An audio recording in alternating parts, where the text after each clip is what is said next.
So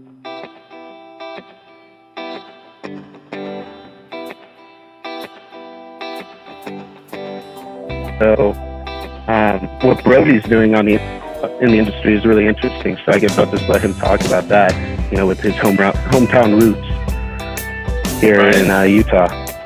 Well, yeah. Well, my thing started out with Elixir. Elixir was first. It's a topical CBD pain cream out here. Their lab is based out of Costa Mesa. And what's neat about these guys, real quick, and then tying it into Utah, is that they are the first registered CBD pain topical with the FDA. They're the first company that's registered with the FDA. Now there might be a few, but they were the first. So we have a few products there. Groundbreakers. Right. And then what happened with Elixir, they cut their outside sales team. And so it was just like, all right, well, I need to figure something out. And what it was is like being a distributor, like you got a couple more bucks or something on the back end of selling. So I was like, well, shit, we need to start up our own distribution, basically. Like if I want to sell Elixir, then I need to start up my own distribution. So a few of us had all partnered. Like we'd all kind of been doing it already in the cannabis industry with that's where Zach and I met, and we were crushing it for this cannabis company. And then some things fell apart on that side, but getting back to it, that group of people that we were crushing it with on the cannabis side of things, we got everybody back together, and now we're taking it on a national scale instead of just a local California. We're able to sell CBD across the nation. So we started the Hive Distro, and Elixir was the first product that we had. So we were able to sell out of state. We're able to do straight to consumer. We're able to do business to business. Whatever you wanted to do, the Hive Distro, we got it on the Elixir side. And then it just made me think, all right, let's get more products. So now we have a few different brands listed on the Hive Distro.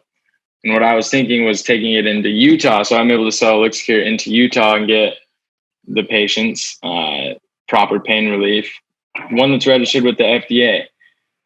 So, and it's priced really, really well. So that's how that's kind of what I was doing, I guess, for Utah. That's when I ran into Cole. But now it's kind of growing. That's what I've always, sorry to cut you off, but that's what I've always appreciated about you is you've got you're from Utah, but you left, and you gained all this experience in the cannabis industry and how to get these things done. And you're bringing those talents back here to Utah. And when I first met you, that's what I recognized right off the bat, but what I could appreciate, because I have roots here in Utah, and to be able to bring that scene here and help push the momentum in the right direction, I guess, if you want to say it. So you bring a lot to the table, and Utah's lucky to have you back. We'll put it that way. Yeah, it's going to be interesting, right? With the Hive Distro, though, it's just getting rolling. A lot of people haven't heard of what the Hive Distro is. What can people in Utah expect? High quality products, transparency. That's like the biggest thing, is transparency with the products. What's in it? How many milligrams is in it? Is it true? A few years back, I started my own CBD company because I had seen a few people in Utah, they were putting it on the news, that people were going to the hospital, getting sent to the emergency room because they're taking some smoke shop CBD. And then they started getting those CBD tinctures tested. And then there wasn't any CBD in it. If not, there was minimum. And they're charging through the roof, like 60, 80, $100 a bottle. It's crazy. So I did a little bit of research, and the biggest thing I wanted to do was cut the cost and not profit 5,000%, literally. Get it down to something that's more reasonable for the patient, but I'm able to still scale and grow myself. So I immediately cut the price in half. Tying that into the Hive Distro is like, I want pure, clean products for the patients. And I mean, people who just want to have some type of cannabinoid relief in general, maybe you don't have some crazy illness or crazy pain or crazy anything, but you want to feel relief. Like, we have those products as well for those people.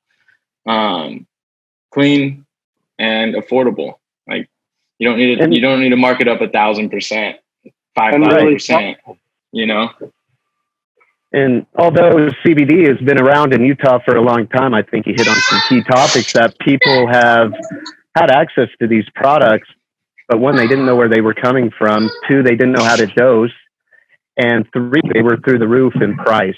And so it sounds like you're trying to remedy all three of those problems, which again attracted Salt Lake City to you because you have all these connections and of people that are doing it the right way. And it kind of leads into an unexpected connection we had with Zach Miller, who's sitting here silently in his garage just waiting. You guys have been nice enough to, share the love of Zach Miller Dog around your network. So hopefully those listening know who I am. For those being introduced, hello, I'm Zach Miller Dog. You are the dog, not I. That's the joke. My name is Zach Miller. I'm a comedian and producer in Southern California since '03.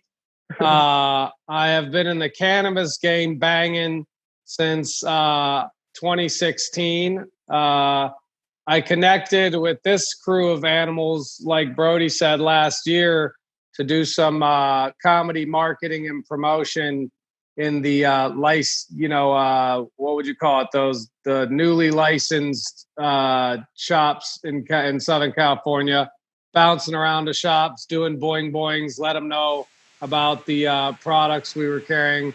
And this was something that these guys, Brody and Jeff and the whole Hive crew, which was originally part of that sales team, were always about letting me do whatever the fuck I wanted to do, which is kind of a new thing that I had always been. I've been talking with Jeff Byrne about comedy and cannabis coming together to market for years.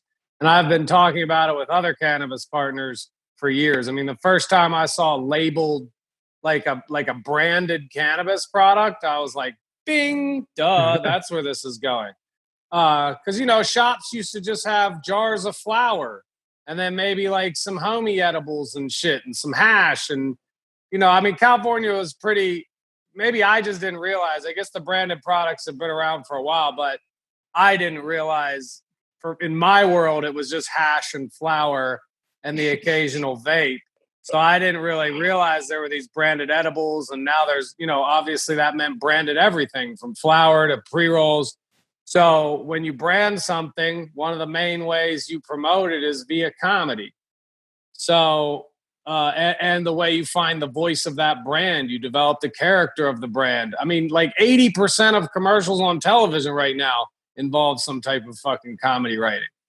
That wasn't always the case, but that's going to be more and more the case in the future. And I wanted to make sure I was part of that for the burgeoning cannabis industry, because I wanted to be one of the people who helps. I want to be at the top, not only because I deserve to be, but because I want to protect artists from the inevitable corporatization of cannabis. And I think cannabis can do something better with art than other industries have done in the past. So I want to help create that new world. Let's put it like that.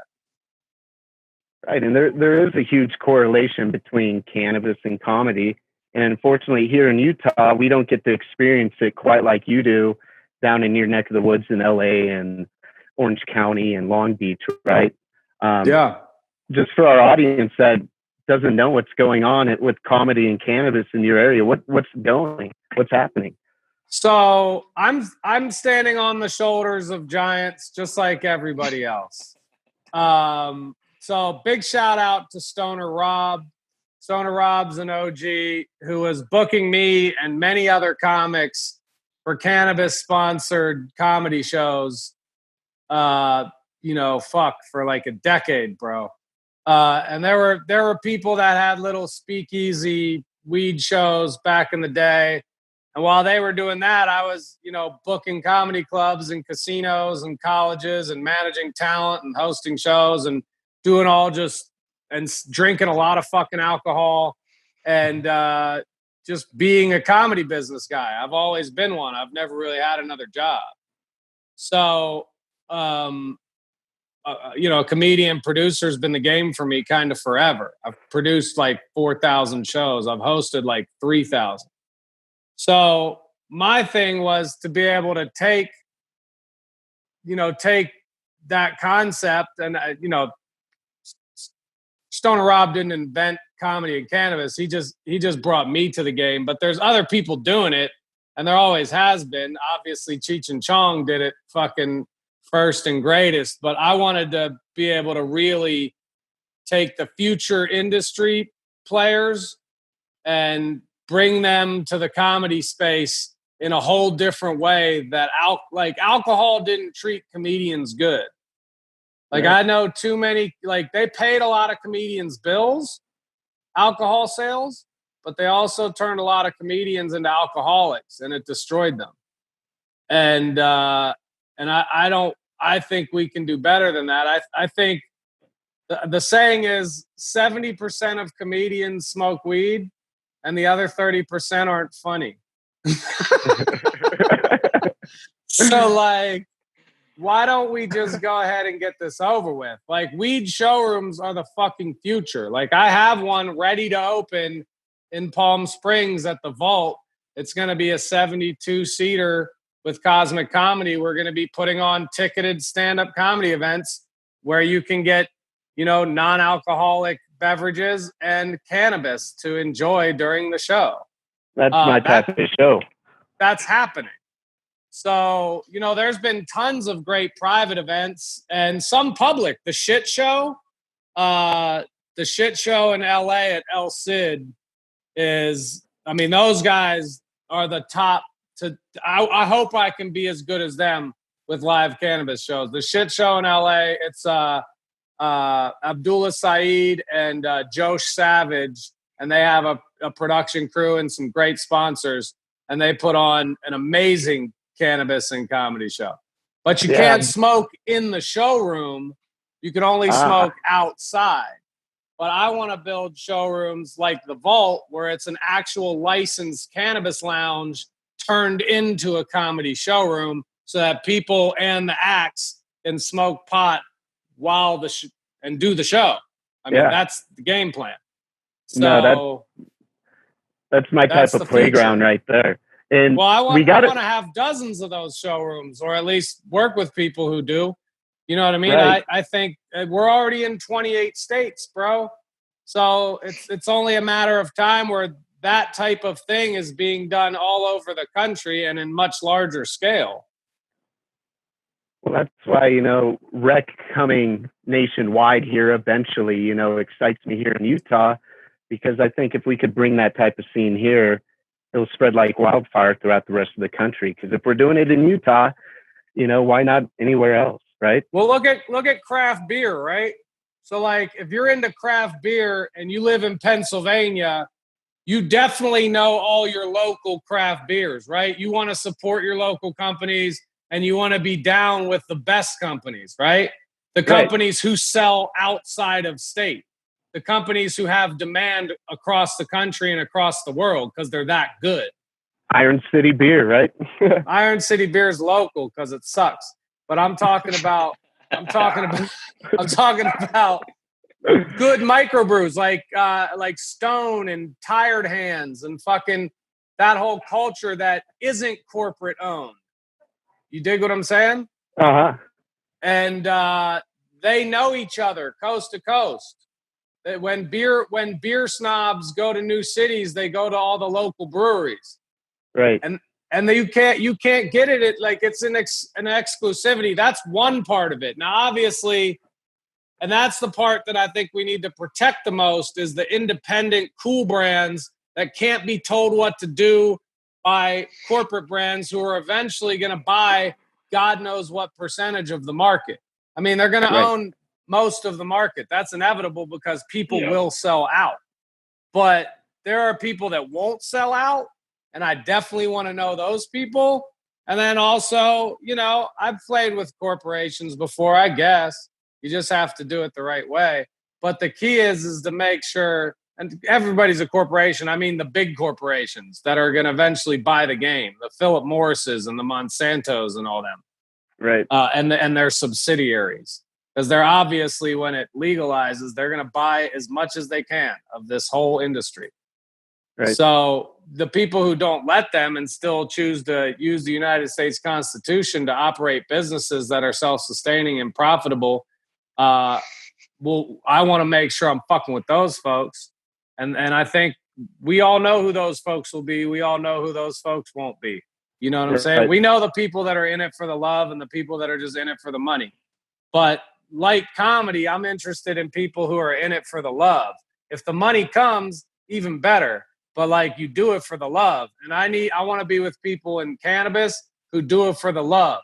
If the money comes, even better. And that's why I love fucking with Brody, because he already made that clear. He's in it for clean product at an affordable price because he's in it for the love. So the rest will just happen, bro. You know what I'm saying? Right. Absolutely. That's where I'm at, is fucking with great people who are in it for the love and want to see this industry grow the right way. Mm-hmm. Zach, I've got a question for you. Is that the synergy that you had told us about? Synergy? In our previous conversations about these ideas of yours, the wonderful ideas that they are, you had mentioned the word synergy. Yeah. And I'd like to know a little bit more about how that word plays into these ideas that you've just shared. I think, I mean, synergy can happen at a lot of different levels. We have a great synergy as a team. If you want to label that, Hive Distro, Salt Lake City have a great synergy, right? Zach Miller Dog Comedy and Hive Distro have great synergy. Zach Miller Dog Comedy and Salt Lake City have great synergy. But I think the type of synergy we create is contagious, and we can turn that synergy into a community. And that's really what I want to kind of see happen is have that synergetic community grow across the country and secure itself and make sure everybody knows each other and how good business is done and how art should be protected and freedom of speech and all that stuff.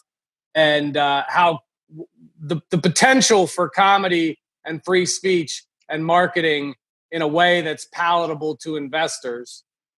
How can we create everybody that's on board with what's right, and then make that grow by state, one state at a time, until we're so strong that, you know, when all the big monsters come, they have to respect us. Right. No, you're spot on. No, and the craft beer, and I've never heard that before, and it's spot on to how we could survive. Well, Sam Adams is the ultimate giant craft beer company, right? Like, right. I'd if I could, be with any company right now in the cannabis space, I want to be whoever's going to end up being Sam Adams, right? Or at least know those folks. And then I want to know all the people. I don't care about companies. Companies are just people with names and paperwork attached. It's more about the people that matter. Right. People pushing it down the road. Yeah, dude. Good folks. Good folks start right here with good conversations. So hopefully we can keep doing that. Right. Yeah, and that's what we're trying, especially at Salt Lake City, is it's community first. And in my opinion, democratic change doesn't happen without discussion, and media is required to start that discussion, right? And if media is not doing their job, we need new media. And that's where Salt Lake City's idea really came about. And teaming up with you and Brody just helps us reach a bigger audience and show that the green scene is much bigger than a bunch of pot smokers, breaking that stigma. Yeah, it's about business. It's about culture. It's about community. It's about safety. It's about global reach. I mean, the thing is, I see the growth already happening in the United States, but that's just part one. I mean, Canada's right there, bro, and they're ahead of us. Mexico's right there, bro, and they're right there with us. They're already legal federally. Right. So you're talking about continental type integration, type synergy. And how powerful is that when we can bring together people who speak different languages and have different cultures and different governments through a plant? That's powerful. And I've met I know the potheads. I got friends who are out making moves and fucking all over Scandinavia. I mean, Denmark was like the most amazing pot experience because it's completely illegal. And yet they have like a village, like a hippie village where you can get pot and hash and anything you want. And nobody bothers. It's like an open air market with like bricks of hash, bro. And they just sell it. But it's completely federally illegal, but they tolerate it because they're not stupid. They know it's not causing any problems. Yeah, a lot of people assume here in Utah, now that Prop 2's around, that cannabis has never been in this state. And now it is. And all these problems are going to come around. It's been here forever, you know? People are rockheads. They've seen too many goddamn movies, and they think that if people start using drugs, all of a sudden there's going to be needles everywhere. They're dumb. They're very dumb, and they're drunk, and they're on painkillers, and they're brainwashed, and it's sad. We need to re-educate the American public. Right? Break that stigma. Exactly. And Brody, I've got a question for everybody. I mean, as a media outlet, we look at cannabis news and events. As comedian and business people, Brody and Zach, how do you feel the recent federal legislation in favor of cannabis research will affect our effort? Why don't you take that, Brody?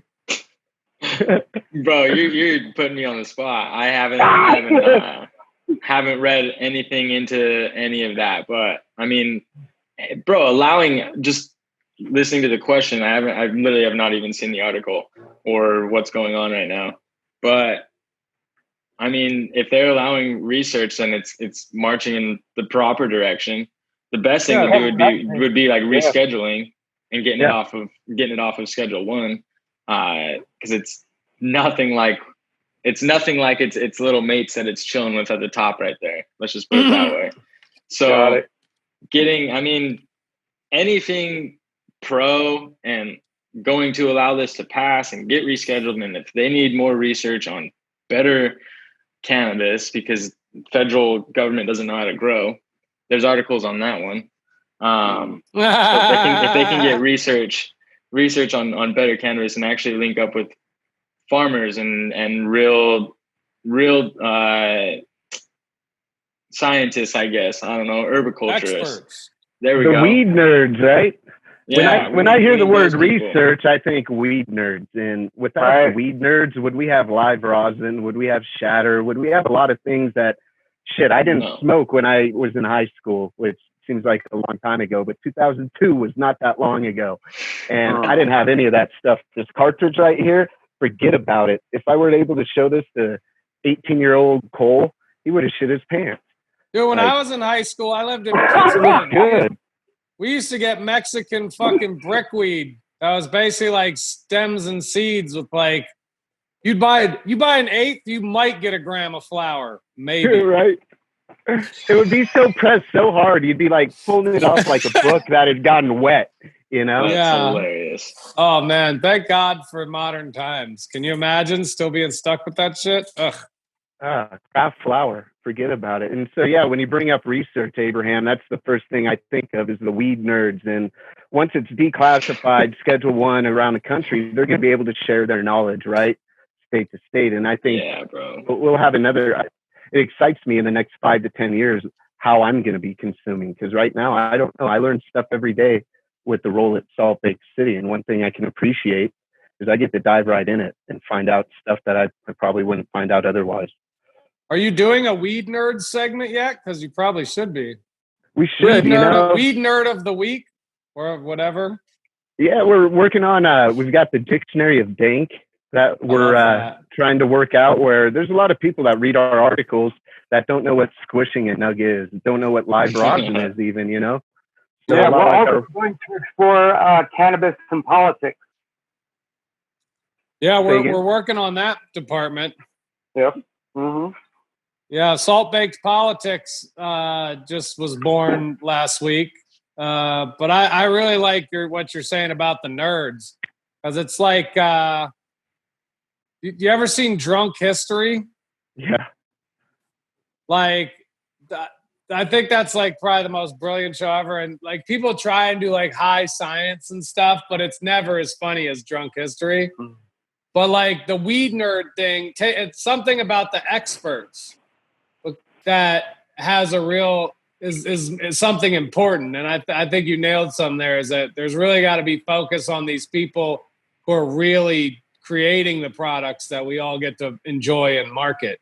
Right. Because they fucking rock, dog.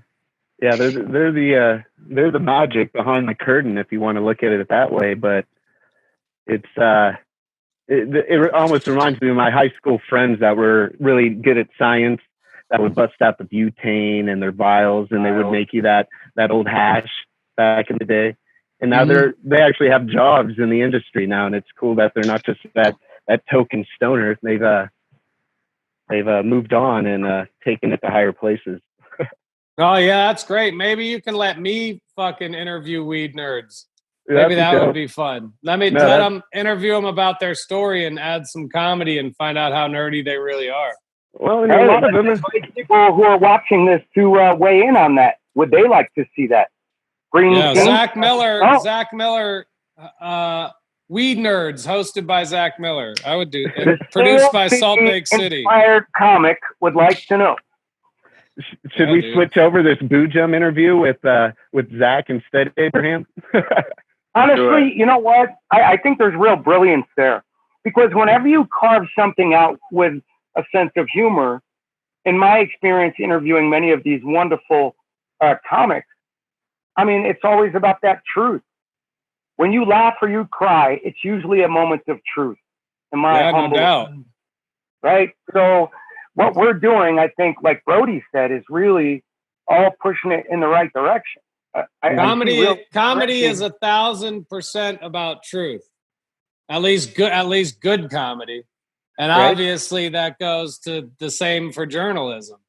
Mm-hmm. Speaking truth to power is what comedy and journalism have always both been about. They're kind of the same thing, just presented differently. I mean, journalists, we're like brother and sister, I guess, comedy and journalism, right? Yeah. So you look at it in history. Yeah, that's good insight right there.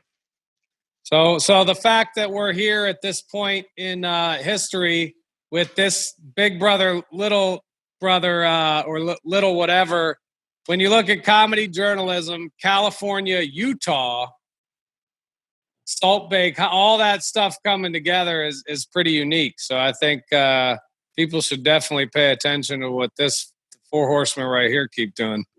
Yeah, it's every day is a new experience and just a little bit more eye-opening to what we're on our way towards. Yeah, and more synergy with more people in more places, man. There's a lot of people on board with everything we talked about today, and I know that just because of the conversations I've had with folks and the people I've educated. And I know you guys are doing the exact same thing every day. And as long as that keeps happening, we're at a great place. Let's Voltron. Fucking Voltron, bro. Voltron up, bro. Voltron's what it's really about. Voltron. Put the fist to the screen. Bro, it's funny that you brought up the Volt Lounge. I found one of my old memory cards, and I got that whole weekend basically on film. So I need to cut it up and get it over. We partied that weekend, bro. That was fun. Yeah, bro. I found the one of you in the pool, and then you hit the wrong end of the vape stick.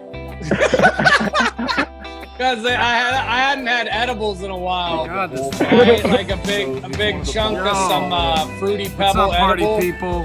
And we've been smoking all day, and I was just all day. About to hit you guys with high handstands. Dude, tag up that video. I gotta see that. Is that the after party from the comedy event you guys had? Or are you talking about it? And he's all send it to Abraham. Like a year ago. Send it to Abraham. Let's cut it into this episode. Yeah, I can already see it, man. I can already see it while we're chatting. The footage will play in the background. It'll be juicy. Yeah, bro. I'll get it over.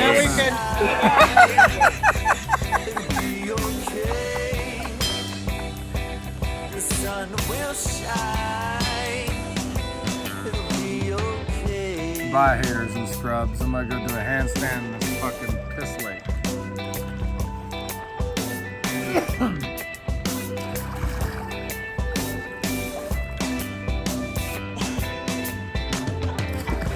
rise above with scummy ways, you better listen. What I make in about 2 seconds? This attitude is our ambition. I can see, It's been a long day, now where dog. we're going. And I believe the colors flowing. And the sun will shine. Comedy is 1,000% about truth. At least good comedy. And obviously that goes the same for journalism.